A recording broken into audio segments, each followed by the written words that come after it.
Baik, terima kasih pemirsa, Anda masih bersama kami dalam talk show Bincang hari ini. Saya masih ditemani Bapak Muhammad Ojat Sudrajat, Ketua Perkumpulan Mahabidik Indonesia, pakar hukum kita. Kita masih membahas soal polemik, namun sudah selesai tadi, semuanya sudah clear terkait dengan jabatan Sekda Banten Bapak Al-Muktabar begitu. Oke. Pak tadi sempat di segmen sebelumnya ada menyebutkan bahwa ini ada informasi yang simpang siur yang kemudian mungkin biasa kalau media kan ini biasanya meramaikan begitu ya Pak ya, turut meramaikan. Apa kemudian hal-hal yang kemudian menjadikan ini menjadi semakin tajam begitu, semakin ramai? Ya, ya sekali lagi, tapi mungkin saya klarifikasi sedikit. Ya. Kayaknya sebutan saya sebagai pakar hukum terlalu Siap, itu Pak. menjadi beban buat saya. Mohon izin. Siap. Jadi, tapi terkait tadi menjawab pertanyaan tadi, saya melihatnya begini. Kenapa kami kemudian akhirnya melakukan gugatan? Saya harus ke sana, saya sambungkan. Karena kami melihat bahwa pernyataan-pernyataan ini yang sebenarnya awalnya yang menurut kami menimbulkan polemik itu. Ketika konsistensinya tidak kelihatan, berubah-berubah dari bulan Agustus ke Oktober dan semuanya, itu menurut kami ini harus diluruskan gitu posisinya. Nah, jadi ketika bayangkan mungkin kami melihat ketika Pak Muktabar di podcast itu menyampaikan permohonan maaf beliau karena 6 bulan tidak muncul di publik waktu itu, tidak menyampaikan berita klarifikasi apapun dan terkesan diam. Nah, seharusnya ini juga bisa menjadi contoh buat pejabat yang menyampaikan berita-berita atau kepada media, informasi yang disampaikan juga kepada media yang tentunya itu akhirnya diserap oleh masyarakat banyak. Juga ketika tidak susah menurut saya kalau memang beliau juga bisa menyampaikan permohonan maaf kepada masyarakat Banten bahwa atas informasi-informasi itu kan menurut saya akhirnya sekali lagi menimbulkan polemik, apalagi kemudian itu tadilah perdebatan yang juga tidak melibatkan sedikit banyak orang gitu loh, dari mulai akademisi, lembaga swadaya masyarakat, bahkan dari partai politik juga ada gitu. Jadi menurut saya hal seperti ini loh yang harus kita luruskan gitu posisinya. Tidak sesuatu dianggap kalah ya dalam tanda petik jika kita atau tidak dianggap cengeng lah gitu posisinya. Jika kita juga menyampaikan permohonan maaf jika memang itu harus kita sampaikan dan memang itu benar adanya gitu loh posisinya. Jadi hal seperti ini yang menurut saya harus dimiliki oleh para pejabat-pejabat khususnya di Pemprov Banten ya, tapi umumnya se-Indonesia ya posisinya, bahwa ketika kita menyampaikan pernyataan yang itu ternyata tidak benar, tidak akurat, bahkan cenderung menyesatkan, maka tidak akan menjadi malu lah menurut saya. Tidak usah malu, tidak usah punya perasaan apapun untuk menyampaikan permohonan maaf untuk mengklarifikasi itu semua. Gitu mungkin. Oke. Nah, Pak Ojat, mungkin kalau saya boleh tanya, kalau misalnya tadi di segmen sebelumnya sih sebetulnya kan ada runtutan yang cukup panjang ketika misalnya Pak Sekda masih menjabat sebagai Sekda ketika ada proses yang cukup lama dan panjang. Namun kemudian Pak Gubernur memilih langsung PLT Sekda. Iya. Jadi saya rasa Pak Gubernur kita Pak Wahidin Halim nih tipikal orang yang taat hukum ya. Beliau juga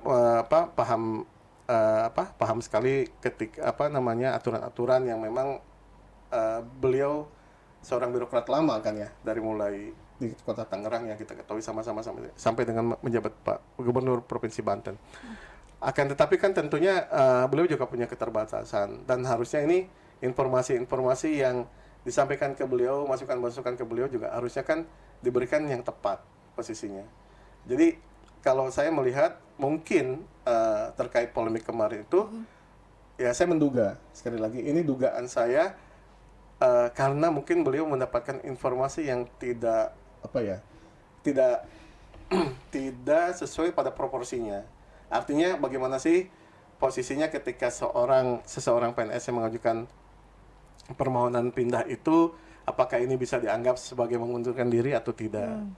gitu kan ya. Mungkin masukannya, oh ini bisa dianggap sebagai mengundurkan diri gitu kan posisinya. Kemudian bagaimana sih pengangkatan PLT Sekda itu, kan gitu. Walaupun menurut kami berdasarkan Peraturan Presiden Nomor 3 2018 sudah tidak lagi sebutan PLT Sekda, adanya kan PJ Sekda gitu posisinya.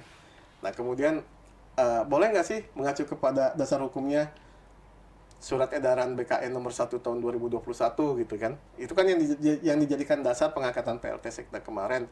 Walaupun fakta di Pengadilan Tata Usaha Negara ketika perkumpulan Mahabedik mengajukan gugatan, Ya. diduga yang digunakan itu SE BKN nomor 2 tahun 2019 yang sudah dicabut justru gitu loh posisinya.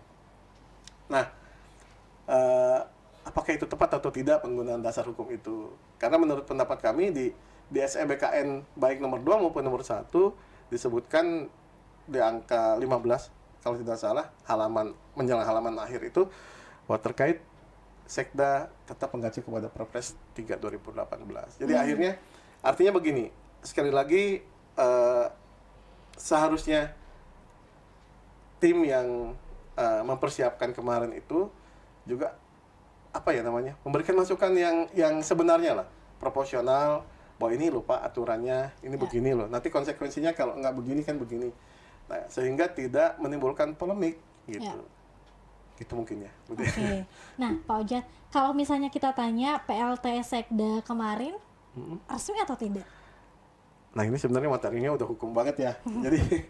Jadi gini, resmi atau tidaknya kalau menurut saya sampai saat ini kan per 6 bulan kemarin kan beliau sudah melaksanakan tugasnya. Tapi sampai saat ini kan belum ada masyarakat atau PNS lah gitu ya yang melakukan gugatan terhadap SPT-nya beliau. Apakah ini sah atau tidak? Tapi ketika ini akan digugat pun kan SPT-nya sudah ketika diganti dengan Pak Muktabar menjabat kan otomatis ini sudah kadaluarsa nih posisinya. Objek hukumnya sudah tidak ada nih Mbak masalahnya. SPT-nya habis kan posisinya. Jadi dengan habis itu otomatis kan tidak ada yang harus dijadikan objek hukum lagi kalau menurut pendapat saya seperti itu. Nah, jadi kalau sah atau tidaknya harusnya kan nanti diuji di Pengadilan Tata Usaha Negara ya. Nah, itu mungkin pengujinya juga atau akan kesulitan terhadap objek gugatannya gitu. Nah, mungkin ada hukum yang celah hukum yang lain yang memang bisa dijadikan objek yang monggo itu lain lagi ceritanya posisinya. Tapi saat ini kalau sah atau tidaknya terhadap pengangkatan PLT itu yang pasti fakta Pak Muhtarom sudah menjabat sebagai PLT Sekda selama 6 bulan dan itu ada SPT-nya dan SPT itu belum pernah diuji di Pengadilan Tata Usaha Negara. Gitu mungkin Mbak. Gitu. Oke, dan selama 6 bulan itu mungkin barangkali sudah bertugas sebagai PLT Sekda ya sesuai dengan tupoksinya begitu. Nah, Pak Ojat, kalau misalnya kita bertanya ketika misalnya islah Pak Sekda Al-Muktabar bersama dengan Pak Gubernur kemudian rujuk lah istilahnya sudah selesai nih Pak. Atas inisiatif Pak Al-Muktabar atau ada hal lain?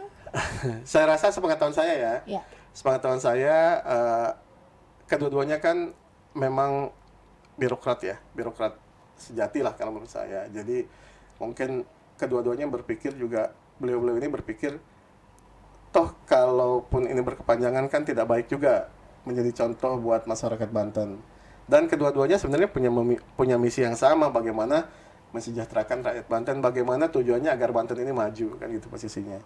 Jadi saya tidak mengetahui siapa yang punya inisiatif, tapi saya sih meyakini bahwa kedua-duanya punya niat yang baik.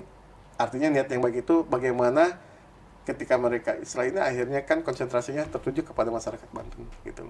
Tidak membuang energi, tidak membuang waktu apa segala macam, dan semuanya tetap tujuan akhirnya adalah dari islah ini, maksud saya tujuan akhirnya adalah bahwa kedua-duanya pun tetap berpikir Banten ini harus segera sudahlah yang 6 bulan itu dibuang lah gitu posisinya untuk pembelajaran agar lebih konsentrasi kepada masyarakat Banten walaupun waktunya memang sudah pendek ya posisinya gitu. Tapi kan RPJMD-nya apa segala macam kan tetap harus berjalan Mbak, posisinya program-program kan tetap harus berjalan gitu. Oke, artinya memang jabatan Sekda sendiri ini juga mengikuti masa jabatan Gubernur dan enggak, tidak ya? tidak. Oke, Pak. Nah, kalau misalnya kita tanya Lalu sebetulnya siapa sih Pak yang kemudian awalnya menggoreng ini menjadi kemudian semakin ramai dan semakin simpang siur? Iya, berdasarkan jejak digital yang kami dapatkan, sebenarnya kami juga bawa jejak digitalnya, bahkan kami juga sampaikan kepada yang bersangkutan bahwa kami melihat pernyataan ini kan diawali dari yang memang punya tupoksi di Pemprov Banten, dalam hal ini adalah Kepala BKD gitu posisinya. Saya tidak menyebutkan person, saya menyebutkan jabatan beliau sebagai Kepala BKD Provinsi Banten. Nah, jejak digitalnya muncul di ini hanya sebagian kecil yang saya bawa, gitu ya. Sebenarnya berita-berita seperti ini boleh ditunjukkan sedikit, so agar ini Ya. model ini salah satunya ini. Oke. Siap. Ini pemirsa. Oke. Ini salah satunya ya Pak ya? Salah satunya. Nah, jadi artinya hal ini yang menurut saya harus diluruskan. Makanya sekali lagi saya sudah mengirimkan surat keberatan ke beliau ketika itu, akan tetapi kan tidak ditanggapi posisinya gitu. Jadi makanya pernyataan-pernyataan ini yang menurut saya kemudian akhirnya kan menimbulkan polemik gitu ya posisinya. Ada mungkin yang agak menurut saya agak menarik perhatian saya, Ya. seperti mohon izin Mbak, ini Ya. Ini jangan-jangan medianya juga nih apa ya? ya, Oke. makanya hal-hal seperti ini yang menurut saya kan harus diluruskan ya. Oke, Gitu loh. ini pemirsa. Ya. Jadi Biasa nih media kalau bikin angle juga Iya. bikin ramai ya Pak ya. gitu. Jadi menurut saya hal seperti ini yang harus diluruskan gitu posisinya. Jadi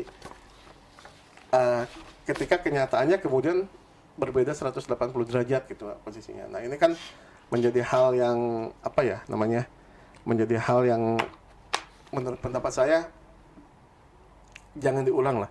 Jangan sampai nanti pejabat-pejabat yang lain mengikuti posisinya memberikan keterangan-keterangan yang ya itu tadi yang tidak benar dan tidak akurat. Oke. Gitu. Nah, kalau ditanya lagi Pak, selama 6 bulan itu Pak Al-Mukhtabar kemana? Kemudian kenapa beliau memilih diam, tidak langsung mengklarifikasi hal-halnya secepat mungkin begitu? Baik, ini mungkin pertanyaan umum ya yang disampaikan ke beliau. Pertama, sebenarnya beliau yang lebih berhak untuk menjawab ya, tapi ini dugaan saya. Beliau itu menghormati sekali marwahnya gubernur gitu. Jadi walaupun bagaimana pengangkatan PLT itu kan adalah kebijakan dari Pak Gubernur. Ya, makanya ini dugaan saya sekali lagi, maka menurut pendapat saya beliau mungkin tidak mau ikut berpolemik terlalu jauh sih sebenarnya awalnya seperti itu.